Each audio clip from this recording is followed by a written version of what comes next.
Hello, this is Judge Neo and welcome to Chronicle.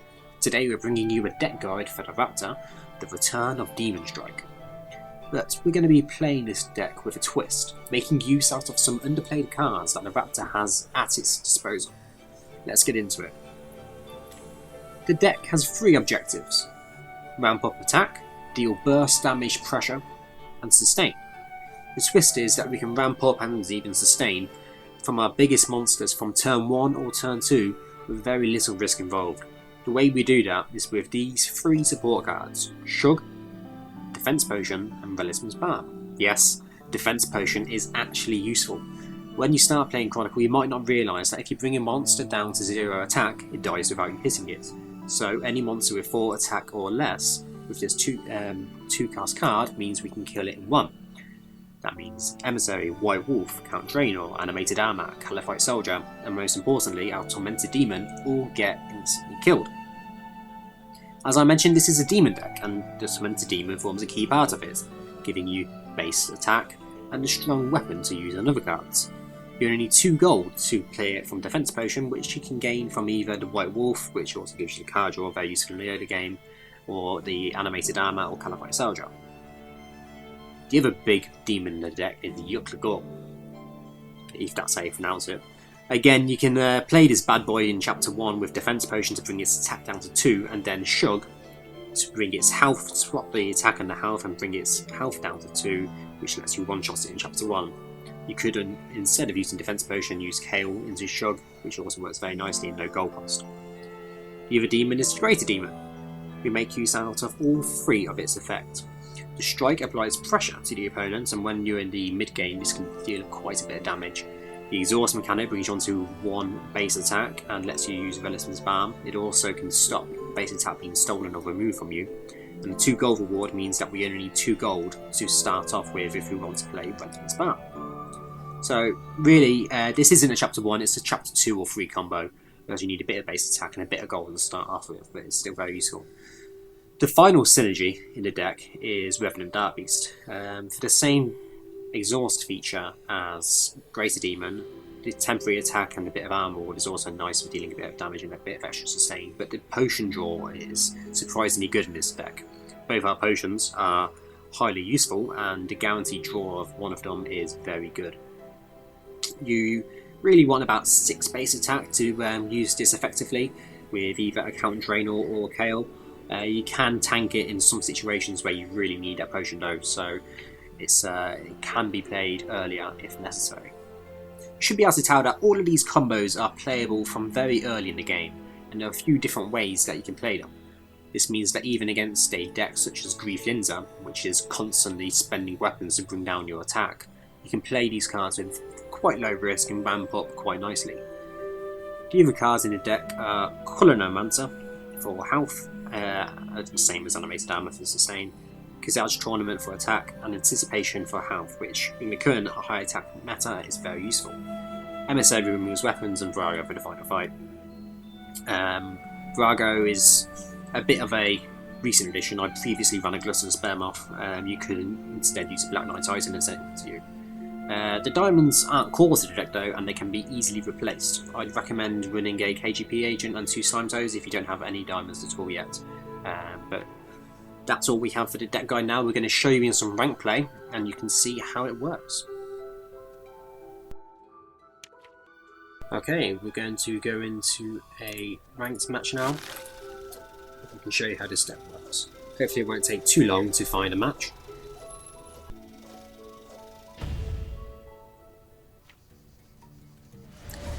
YB. They're in Platinum, they're Venescula, slightly higher ranked than I currently am, so it should be a decent match.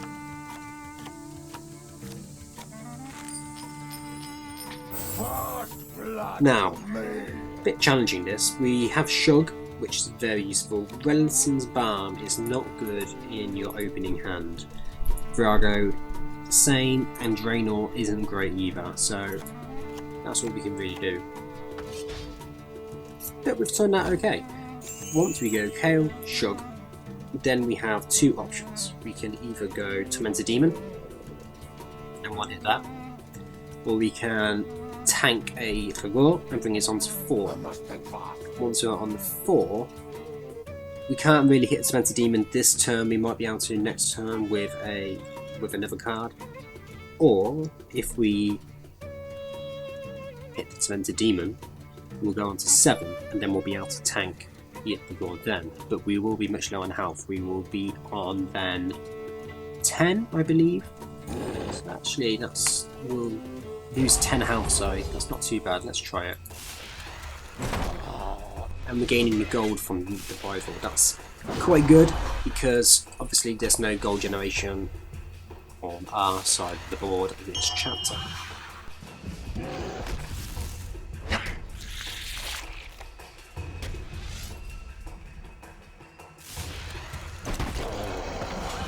Wormbrain, they're definitely going to be a attack stacking Vinescula. Vinescula is excellent at gaining attack, but without much armour, sustain is quite difficult for her. The strikes can really make a difference and kill her when she's at her most vulnerable.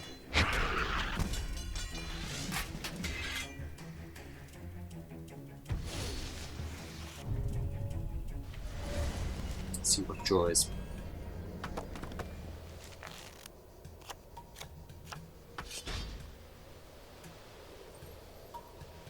Interesting. So, if we had one more base attack, then these would be perfect. We don't, however, but we are first, and we have the Emissary. We have 2 of them with that. So, that hopefully should deal them a good bit of damage. I think then, let's do this. So, we'll take 8 from here and heal up another 2. Worthy opponent. That's one of the reasons Vinescula is so good at gaining base attack. Itself one card is so powerful.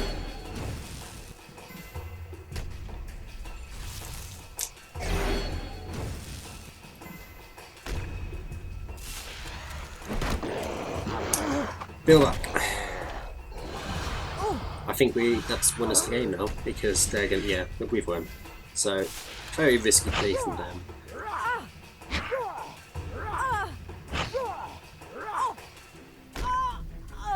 Very risky indeed. Slime Toes, if they still had their weapon from that, of course, would have put them in a very good position.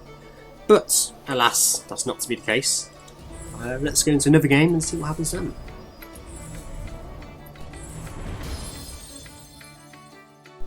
The Rising Star from that as well, which is quite nice.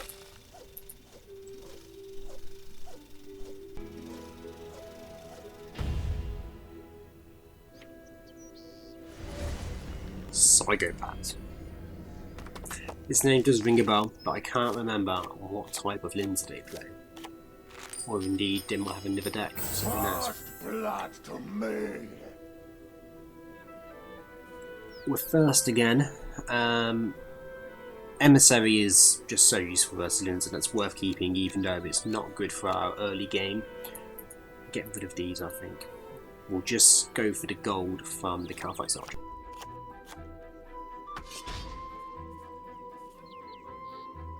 And there's nothing we can play. So let's do these 2.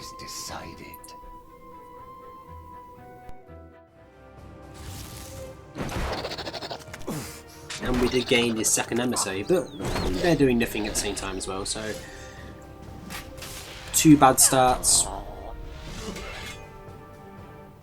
1 from them, 1 from us. Could be a lot worse.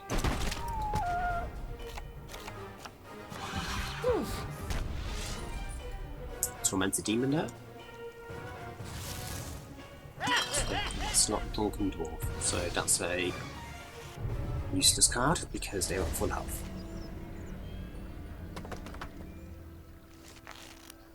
Now we do have 5 gold, so we can play anything if we draw it, and we didn't draw it, so that's pretty poor. Now there's not many options, but Emissary, tank before damage, get rid of that weapon, hopefully that will cause some havoc on their side. Then we want to really be hitting one of these tormented demons. We can do that with a shrug. If you're on 2 base attack,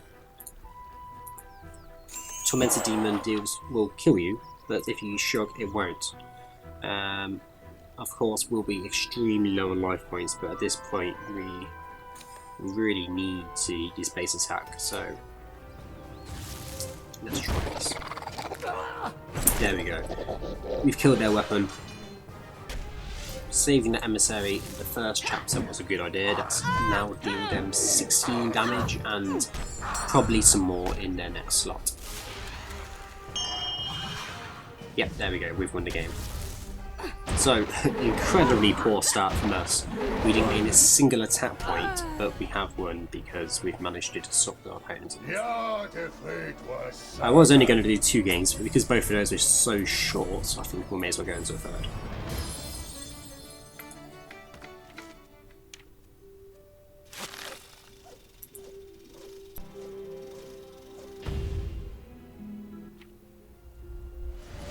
Shade. Well, they're in Diamond at least. 69, I'm not sure how many people are in Diamond overall, but that's a reasonable Diamond rank. So they should be competitive. We have now at least got a decent draw to start off with. We have the Tormented Demon, we have Gold to get it with, we have a Shrug to hit something with if we don't get a defense potion. So let's see what happens. Not great. But because this person is in Diamond, it's highly likely that they are running an attack stacking Vernacular, which means Anticipation is a very good card. So, if we do Shrug, Tormented Demon, White Wolf because now we have the weapon so we don't have to take the 3 damage, and Anticipation, hopefully we'll be able to heal a good amount of health from Anticipation, and that will recover some of the 16 damage we're inflicting at ourselves.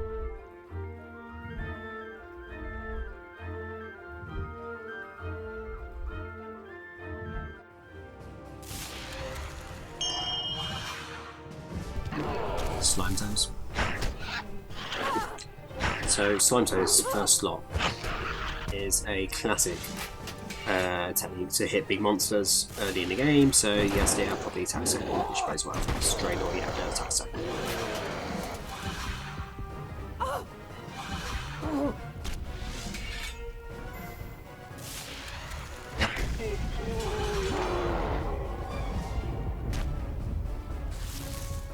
So that's a demon. So the prediction was pretty on the mark. We're going to be gaining now quite a lot of health Anticipation. So we're only on 10, but we are going to be gaining 9 straight away. And they're going into a jab, so they're going to be on in a slightly better position than us. But reasonable start.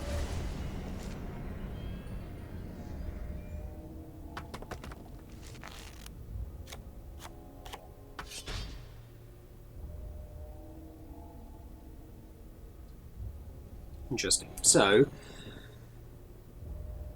what can we do from here? What's the best way to go? I think we only have 1 durability here, so may as well use that on the corner later.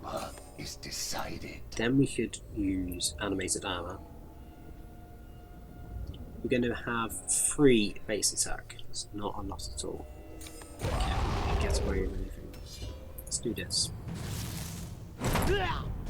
We're going to be using all the armor we gain from the animated armor to tank a bit of the Yk'Lagor, but I think it'd be worth it.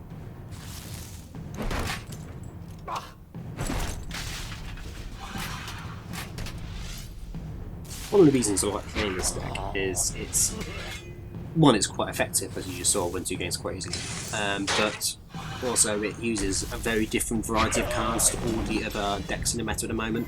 So having that mix, keeping it fresh, is a great way to make the game fun. Trey's Dave. One of the most annoying cards in the game. We're now only going to be on 4 base attack when we should have been on 5. But what we need. It's now 2 base attack ahead.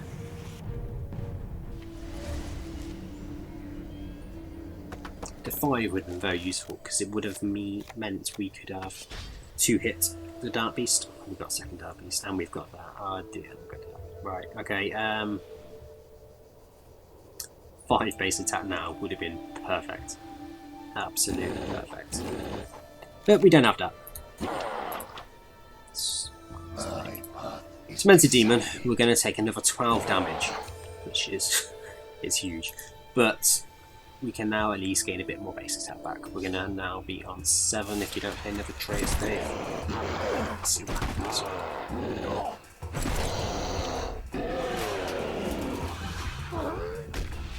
We're now going to be on 6 health. Risky moves.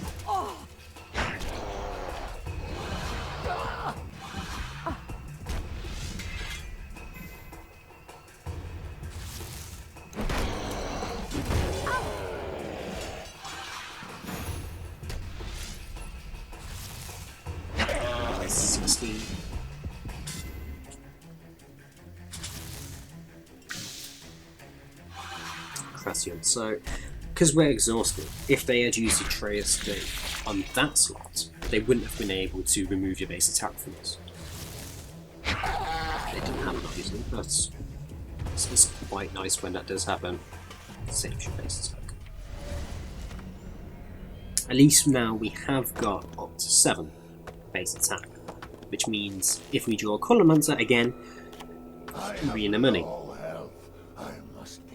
Of course. Of course it didn't happen. Let's go for the soldier. At least we gain 2 armor. That's the reason why we have Caliphate Soldier instead of something which gives us similar amount of gold. The armor when we have high attack is very useful. Then, what can we do? What's the best thing to do?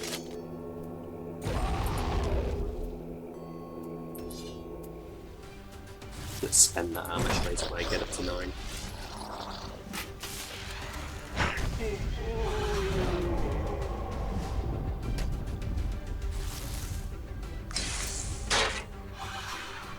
That's a pain in the ass.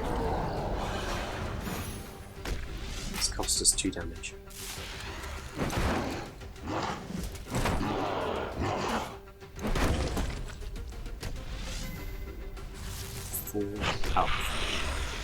They still haven't killed us. I suppose this is the problem when you go up against a diamond deck, trying to show off how good your decoration is, because diamond are the best in the game.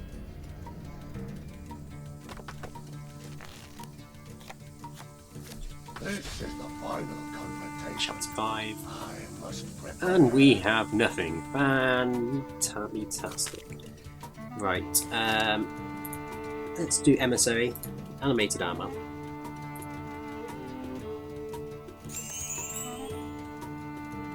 Shug. Is decided. Should we do this? Should we risk that? Let's risk it. It's a big risk. We're going to be tanking this Dark Beast now. If we use Shug, then we would have been able to one-hit it, but to be if they hadn't both Atreus Daves against us, we would have been on 10 and been able to one-hit it. If we had 1 more gold, we wouldn't, or a few more gold, we wouldn't have to play this, but it's life lesson. That Knight Titan. Okay, so we've lost. This card is so overpowered. This loss will only make Well, me stronger. you've seen a few games. Hopefully, despite 2 of them being very short and 1 of them resulting in a loss, you should have a good idea of how this deck functions and how it is a interesting twist on how to play attack stacking Raptor, and giving you a few ideas for your own decks. So until next time, that's going to be all we have, but make sure you like and subscribe and stay tuned for more Chronicle content coming soon.